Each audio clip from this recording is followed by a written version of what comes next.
تو نیکی کے راستے پہ ایسے ماحول اور دور میں چلنا کہ جب فرمایا کہ نیکی کرنا ایسے ہی مشکل ہوگا جیسے ہاتھوں پہ سرسوں جمانا یا دہکتے ہوئے کوئلوں کے اوپر چلنا۔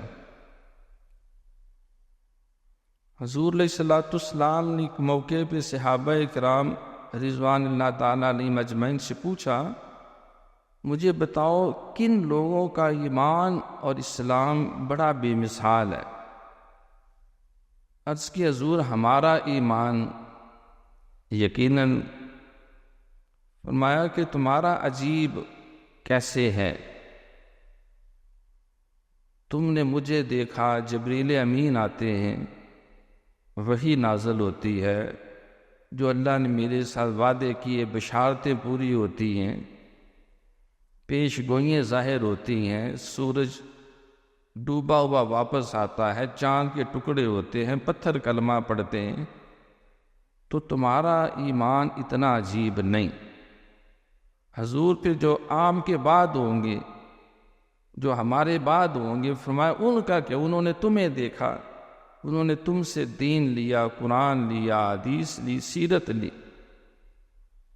سرکار فرمائیں پھر کن لوگوں کا ایمان بڑا عجیب ہے، انوکھا ہے؟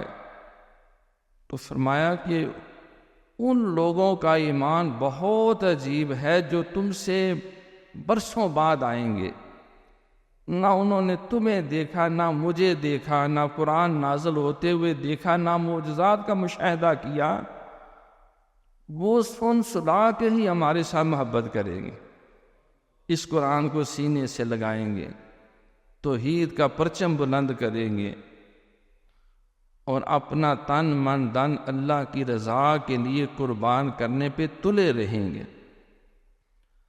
تو اس مادے اور معدے کے دور میں اگر اللہ تعالیٰ نے کسی کو صراط مستقیم پہ چلنے کا شعور عطا کیا ہے، توفیق عطا کی ہے، تو وہ بہت ہی زیادہ خوش نصیب ہے۔